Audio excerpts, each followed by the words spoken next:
is Tuesday, May 16th, 2023. It is 6:00 p.m. Roll call. Linda Sosa. Jim Sayers. Luanne Hook. Brant Murray. Ann Leppanen. Erin Nelson serving as town manager. The first item is approval of the May 9th, 2023 regular council meeting minutes. Has everybody read them? Are there any changes, modifications? Motion to approve. Second.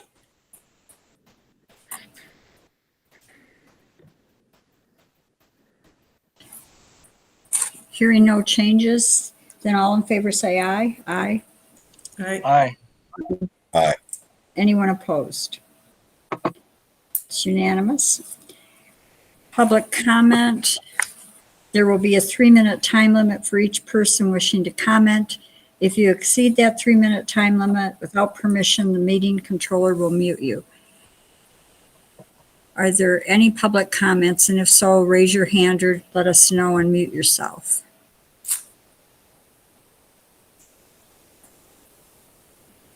We'll wait a minute and make sure that there's no late comers.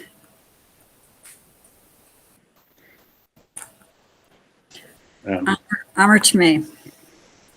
Go ahead. Thanks, Ann. Let's see. I've been getting some feedback regarding whether the airport is a viable option for our operation. And I visited with Jim Hook, and some of you know this already, and he wrote you a letter. He told me the same points. It is not a viable option for a number of reasons. And what he stated, there's no water, there's no power, there's no fueling station, no security, no hangar space for helicopters. The BLM lease may not allow for a commercial operation. That's still to be determined. The airport is not zoned for commercial use right now. So it's not that I don't want to buy a van to go to the airport. It's not that I don't want to drive the whopping 4 miles to go to the airport. It's from a safety standpoint, our location is safer. And in visiting with Jim, just comparing the two, a building that's fire sprinkled with a fire hydrant compared to the same building out at the airport, it doesn't take a rocket scientist to know what the answer is. And by him saying that the building would be safer right here, he's not endorsing my project or standing behind it. He's just logically, that would be, from a safety standpoint, that is a correct answer. The second thing is this fear mongering that's going on. Statistically speaking, it's much safer. We all know this. It's much safer to fly than drive.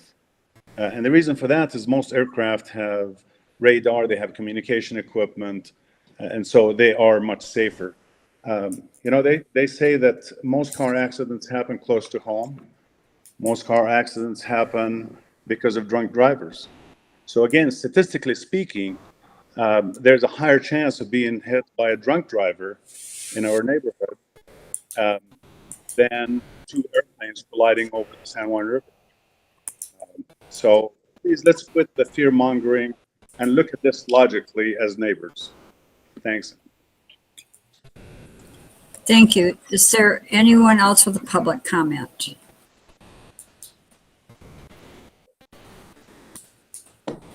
All right, then seeing no other hands, I'll move to number 1, which is the update on the Cooperative Cultural Center's finances and a report on the asbestos inspector's findings. So number 1, on the financials, Utah Denebakea deposited $100,000 into the joint account last week. However, I got a call from Zion's Bank that the signature card still is not appropriate for UDB. So they will be sending me the signature cards and I will try to get the corrections. Apparently the signature for Woody Lee was too light and they couldn't read it, and Zion claims that the signature card was incomplete, but hopefully I'll get it in the next day or two and I can address it. But in the meantime, we now have a deposit from UDB and we'll be moving forward with looking at the fire suppression and the asbestos issues. So moving to asbestos, Aaron, I'm going to turn that information over to you. Yeah, so we got the entire report back from the inspector and as well as the invoice. So the good news is that there was no friable material found in the building, which is actually very promising. The other good news is despite what the inspector and Ann and I, talked about really in depth regarding some concerns about the appearance of some of the ceiling adhesive and things like that, the only asbestos found is in the floor tiles and floor adhesive throughout all of the hallways. And so that does come out to about 2,550 square feet, estimate there, as well as some baseboard adhesive. And so with that being said, I think it was very much the right decision by the council to ensure that the entire building was inspected. Therefore, we have really detailed results when we start going in, as a team with UDB regarding the renovations. No asbestos was found in any of the ceiling tiles or adhesive or anything like that. And so that should put a little bit more of a green light on fire suppression. So I think overall very promising news, but it definitely, it is clear in this report that the floor tiles and floor adhesive throughout the hallways, as well as one little room that sits back from the utility room, there was tile in there as well that does have asbestos. The other good news is despite some early estimates of $8,000-9,000, the total cost for the inspection came in at $41,355. And so I would implore the council to start thinking about and the DRC members as well, of course, in terms of our portion to pay versus UDB's portion to pay, given that all of the asbestos is in jointly kind of owned areas in these hallways. The report was sent to each of you. Are there any questions or items that I can take back to the inspector for additional clarification? I don't have any. Does anybody else, Jim? Yeah, is there any thought being given to full disclosure by the school district on the asbestos? That is to say, is that part of something that they would have had to disclose to us when we purchased? We have asbestos manuals there that they used when they had it, Jim, to answer your question, if that answers it. We do have that up-to-date material, I believe. And now with this last thing, by the way, thank you guys. I feel really good. And Jim, there was, oh, go ahead, Lou. No, go ahead. I was just going to say there was some disclosure of a section of the floor. So that was disclosed. It was not disclosed that the entire floor was that way because they had not tested all of the flooring that we had tested. And I think that's a bigger question for DRC to talk about as a group and then bring it back to the council and to DRC. And the other part of it, before I have Lou talk, is the cost factor of how we divide the bill of $4,100. I think the DRC should talk about it and then bring back suggestions. Right now, under our agreement, it's 1/3 and 2/3. However, it is all joint area that we'd all be using. And we might want to think about doing what we've talked about with fire suppression, which is make it 50-50 since it's a beneficial change to the whole, or a beneficial fix to the building. But we can take that back to DRC, Jim, maybe put that on the agenda, a discussion of proportionate cost adjustments. Lou, go ahead. Okay, just to follow up on that bill, we probably need to see when it needs paid, and either get reimbursed or pay it in whatever. But what I was going to say about the tile, it's not as big a concern as the ceiling tile was, because we wanted to move that. We wanted to take that down and raise the ceiling. Whereas the floor tile, as long as you don't disturb it, so if you tile over the top of it or carpet over the top of it or whatever, you don't need to worry about it. And that's a lot easier to do on a slab floor. There's not really any reason to tear that up, or no reason that we can't avoid tearing it up. On the payment part, I've instructed Linda not to even think about writing the check because we have a couple of issues we have to resolve. One is we have 78,000 in the account from us, but Jim, Aaron, and I need to cull through the grant and make sure that we can use our share of the money that's in the account for that bill. The second piece is if we cannot, then we need to see where in our general fund we pull it out of our general fund to pay.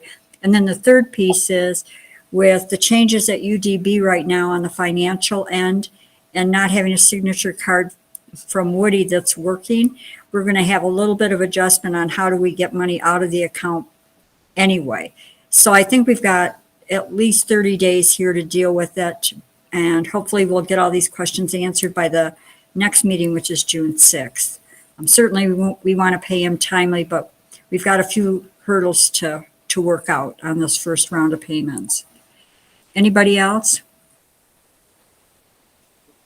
Okay. The second is under new business appraisal of the Bluff Airport for the BLM lease renewal. Several of us were aware that the BLM had not renewed the lease. When I followed up with it maybe 8 months ago, they said it was in the, kind of in the line for renewal. Then I talked with Jake Palma with Aaron, and that was probably 6 months ago, and we put that on the list of follow-ups with Jake Palma, who's the head of BLM in Monticello, the field manager. And then I talked with Jim Hook, who said it takes a while for these to happen, so I just put it on kind of out of my mind. I received an email on Friday from Kimberly Hearn, Hearn, who is with the Bureau of Land Management through the Department of Interior. Yesterday, I was going to talk with her at 2:00 with Aaron, but then I had some questions to follow up. In the meantime, I did end up talking with her just generically about the economic benefit to incorporation, to having an airport. It was pretty generic. The questions were really around economic development, which she said was not a part of her appraisal. She was just curious about Bluff. And she's particularly curious because she's coming to Bluff the end of June to look at the airport. So prior to talking with her, and the reason I'd wanted to defer the phone call in part was to follow up with the BLM to make sure that this appraisal was A, routine, B, that I was correct that they had not yet renewed the lease, and C, find out what the process was, because we are scheduled to have maintenance at the airport June 6th to the 9th or 8th, somewhere in that ballpark, June 6th, I know. And then there'll be some follow-up painting. And the last thing I want to do is pay $12,000 to $14,000 for our share only to not have the lease be renewed. So I followed up first with Silas Sparks, and then he sent me to Norbert Norton, who I talked with. And Mr. Norton told me that, yes, the lease was taking a while to go through the process. The appraisal is routine when they're renewing a lease. Because the applicant, which should be the town of Bluff, has to pay for the appraisal, we got put kind of in the long line of things that have to be done by BLM for priority, because the BLM thought as a neighbor, a good neighbor, they would pay the cost of the appraisal and we would not have to bear that burden. So knowing that, and I confirmed that Ms. Hearn was in fact who she said she is, and that she was doing the appraisal sometime at the end of June. She'll be here, then it will probably be August, September before we get any word on the lease. But when I asked point blank, is there any thought that this lease is not going to be renewed? He said, no, that was not on his radar. So I'd say we just go ahead with the maintenance as planned. And then that information came in today for me to sign the final paperwork on that maintenance. So if Good job, everyone, Mayor. if Thank you. everyone, well, thanks, Brant. If everyone's comfortable, then I'll move forward with the vote we'd already taken to do the maintenance and keep it moving along for June 6th. Yeah, sounds good. Thank you. A lot of extra stuff there, but thank you. Yep. All right, so I will take care of that. Number 3, I unsuccessfully tried to get this off the agenda, which was the request for approval of local consent for Ann Leppanen. So I've resolved this issue, but Linda and I were throwing agendas back and forth and it didn't come off, so I'm withdrawing that. Then number 4. What is it, if I may ask? Sure. It's a book reading, but it's not a public event where we're selling alcohol. So that was what I was trying to check out. Oh. And anyone can come to the book event. I'm going to have it at the Beak. Ashley Davidson that read a couple of years ago, 3 years ago, from Grand Canyon Trust has a friend who has written her 3rd book. And so I'm hosting this little book reading on the 31st. Cool. Yeah, Thank so you. we'll get some flyers out. Yeah, it should be very fun, but I wanted to be sure that I was doing everything I needed to do, depending on how we're doing it. All right, then number 4, discussion of AmeriCorps NCCC upcoming class projects, which start November 23rd and end July 2024. So this is the same division of AmeriCorps that we had our first 2 teams in. And one of the things that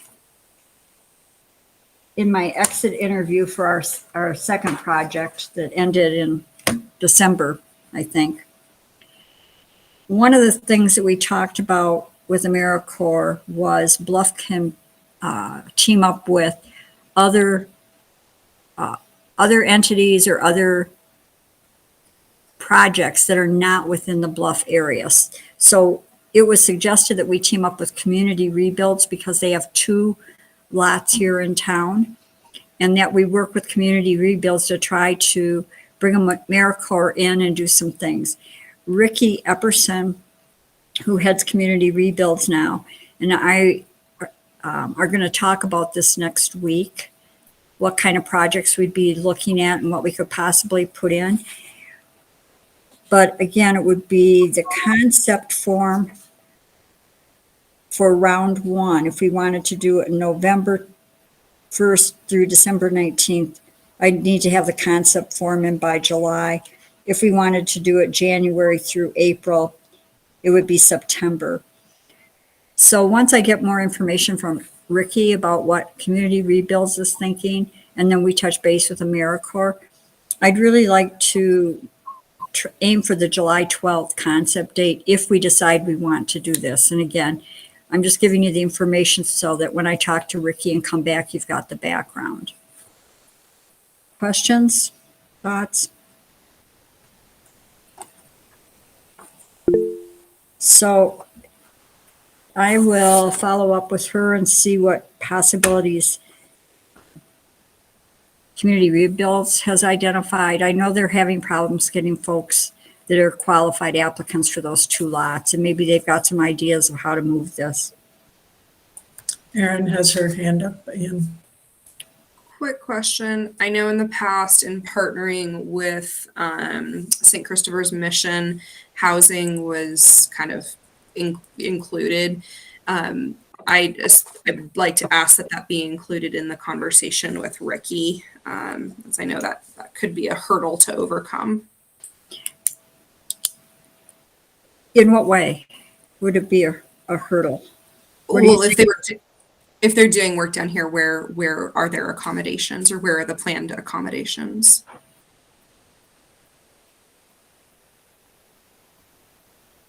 I can certainly talk to NCCC when we do that. I think the bigger conversation right now is really, do we have a project that we can jointly support, So thanks. Housing is always a part of the NCCC, so I will make sure I cover that. Thank you. Then there's a building resilient, any other comments or questions on that? Okay. And I'll bring that to the June 6th meeting, which seems a long way off. All right, then the next one is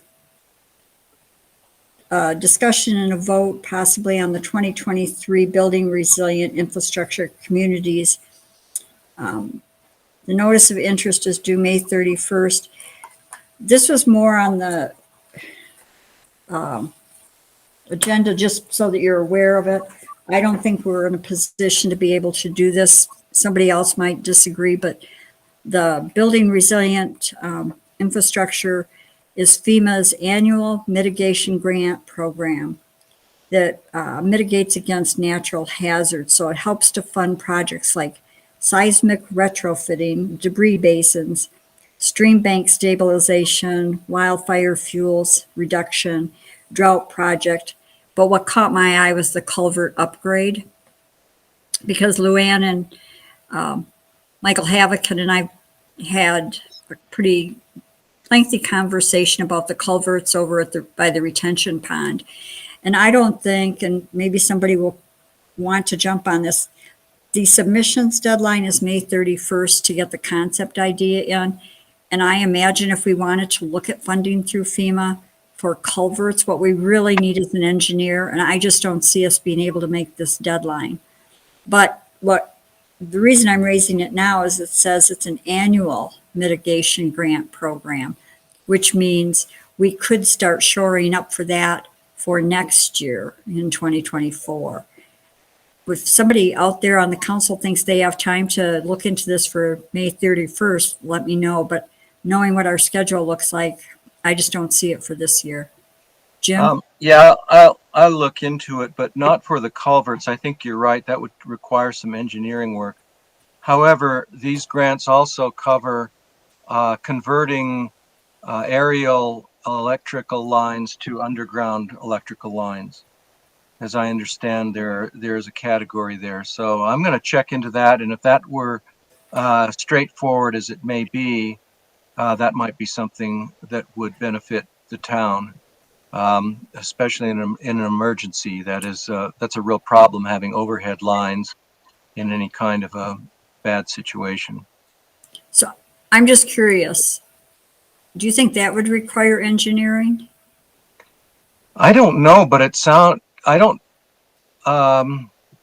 they don't do engineering when you have them buried. You just bury them.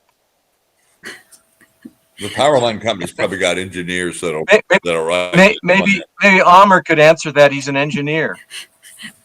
Well, Yeah, I'm in the process of, I'm sorry. no, go May ahead. I? Yes, you may go ahead. Mr. I have a Chairman. work order with Rocky Mountain Power where we're trying to bury or actually move a primary line from one transformer to the next. And their requirement is that they do engineer it. They have their estimator estimate the project, and then they sent me an engineering drawing. And it has to be at 42 inches deep, and then they put sand on top of it. So the whole thing is 3 feet deep, and it has to be in conduit, the whole thing. So yeah, they have to engineer it. Thank you. All right. Hey, thank you. Thank you. Well, Jim, you go ahead and take a look. And if you don't have the information, it sounds like you do, go ahead and see what we can do. But I don't have time. Yeah, thanks. 'Cause I don't have time. All right, then moving to number 6, at the discussion and vote on spending up to $1,000 to dismantle and remove the playground equipment at the Cooperative Cultural Center.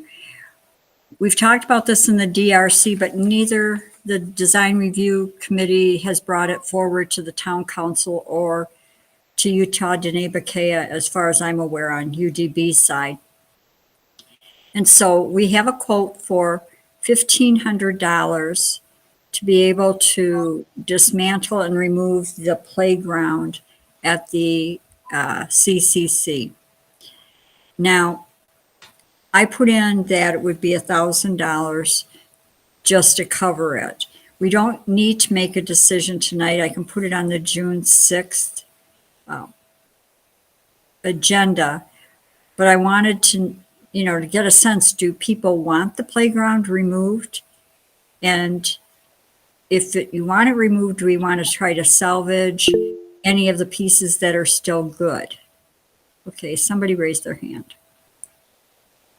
Brant, go ahead. I've always felt like getting rid of the dangerous stuff and keeping the stuff that's still working and upgrading it. And so when you say tearing down the playground, are we talking about removing the whole thing? Is that the $1,000 that we're talking about? Yes. Yes. Okay. Well, I'm not really in favor of tearing it all down unless somebody can show me there's a reason to do that. So do you want to continue that discussion, the DRC, and have me move this to the 6th, Brant? Or no? Jim's at the meeting too. Yeah, we'll have it, have one more discussion with the DRC, but I think who wants it removed is the insurance company. It's a big liability. It's really unusable without, it's just got some real problems, safety issues. So I'm in favor of removing it. And if somebody in the DRC knows somebody who can remove it and really remove the stuff out of the ground and take it away, I'm all for doing that. Just get it out of there. How about dispose of it for salvage? What are you going? Is there any thought about somebody else rebuilding it somewhere else, that sort of thing? I have a feeling that we're going to have a little hitch on who's going to pay for this. So let's talk to the DRC and see if we can get a split on the cost. This is actually on land that will ultimately become the town of Bluffs, but regardless, maybe we can split the cost, and they might know somebody who'll get rid of it. So if not, we'll just take it in hand and get rid of it, I think.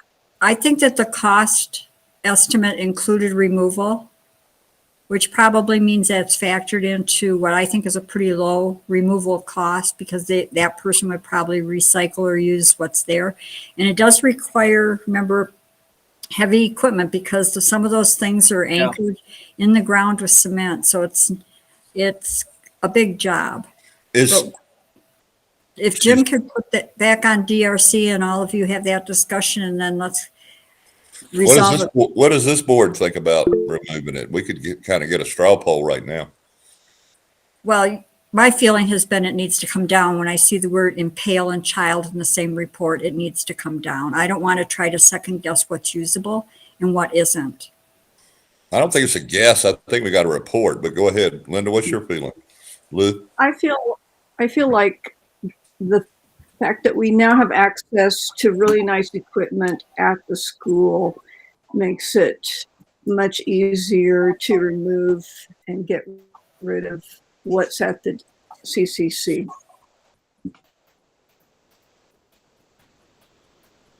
So let's get a discussion back with the DRC about the design review committee about allocation of cost and their feeling. Woody was pretty strong at the meeting that we talked about this ad about getting rid of it. So take it back and see what we can do. Because Jim opened the door to public comment with Mr. Tomei, Mr. Hook would like to make a comment. So if Mr. Hook's hand is still up and he wants to make a comment, go ahead. Okay, maybe he didn't have his hand up, but Well, I'm sorry, Mayor, I'm running the business right now, but I'd take the whole thing for $250. I'm wondering who wanted to charge that much to get rid of it. the quote was from Helgerson Property. So you do it for $250? Okay. I withdraw my bid. Let Steve have it. Okay, so, well, let's have a discussion, then I'll talk to our manager about any issues that might surround this and get back on June 6th and see what we need to do. Thanks, Mr. Hook. All right, we're down to some reminders. Linda, I think this is yours on the economic development meeting. Yes, we are. The County Economic Development is having their quarterly meeting in Bluff on Monday, and it is from 3 to 5. It makes it a little bit tricky because then our public hearing is 6 to 7, but it will make it all work. And so I need to talk to Elaine Gisler and get an agenda out. The person leading it is Megan McFall because Elaine Gisler isn't available. And she does a lot of work through USU. So she has a lot of resources. And so I'm going to talk to her ahead of time and encourage anyone, but especially people who have businesses, to come and listen. So that's a good reminder that the Aviation Public Hearing is May 22nd, 2023.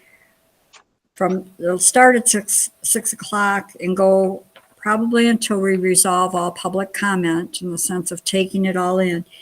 What I would ask is any of the council that's available between 5 and 6, come to the community center to help set up chairs, because this will be a hybrid meeting. At least I'll be at the community center. We'll still stream it, but as many of you that can help move chairs around and get it set up, that would be really helpful. Then Linda, you have a financial report? Yes, I sent out all of our bills for May to date. There could be a couple more come in, and so are there any questions? Motion to approve. And to approve. I have a question. I can't pull it up right at the second, but it looked like the power, maybe we need to look and see what's going on at the old school with the power bill. It seems it's running as high for an unoccupied building as the community center. So we might need to see if there's something running over there that we can shut down. Well, in the higher bill, so we have 2 bills from there, the grounds and the building. And I feel like the modular is really high. So I think you're right. So maybe something's being left on in the modular or something. It's not occupied. but what's that? Go ahead. I was just curious why it would be so close to the community center. But One of the things is that the dollar amount from my memory is this is consistent with what the summer or what the dollar amount was running when we were looking at 3 years of use when we were contemplating buying it. So it doesn't seem high to me considering what we saw historically. It could be. The other thing, and I talked to Linda about it when we went in with Bob Springmeyer on Saturday, so he could look at the building. I noticed that we have from the food pantry one refrigerator that's plugged in that's not being used, and we probably could unplug that. But I think the modular gets a lot of use, although it is powered on solar in part. That refrigeration unit in there is on solar. So we can take a look at it and talk to James, but I think historically, Lou, this has been about what it ran. even when it was empty. Yeah. So Linda and I can take a look and Okay. talk to James. Okay, so Brant made a motion to approve. Is there a second? Second. And any other questions for Linda? Then all in favor say aye. Aye. Aye. Aye. Anyone opposed? Okay, I have a couple of others before everybody jumps off.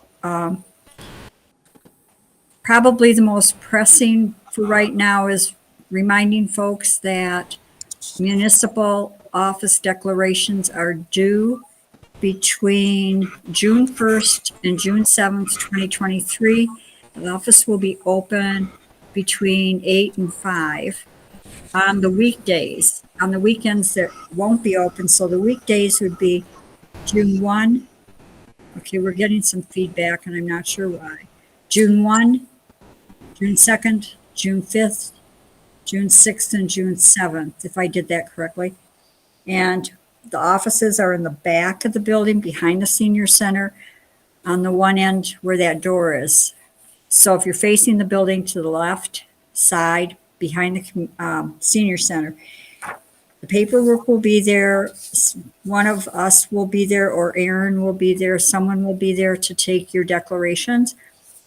Try to encourage people who are interested in applying. The other, again, is just a reminder of the public meeting or the public hearing that Planning and Zoning is running. And I've met with Amanda Podmore, the chair, about making sure that all the protocol is followed for respectful comments, timed comments, and not repetitive, ongoing dialogues. So that's what you can be expecting. The last piece, there's one Mayor? more. Yes, go ahead, Brant. And the two terms that are up are mine and Jim Sayers this year. Is that correct? That's correct. All right. Now I'm going to not find my note I wrote. There's one. Oh, the other thing is for the public and for the council. Amanda Podmore and I chatted today because we do not yet have the summary of the land use changes that we need to have to understand what we have to do with our ordinance for fine tuning.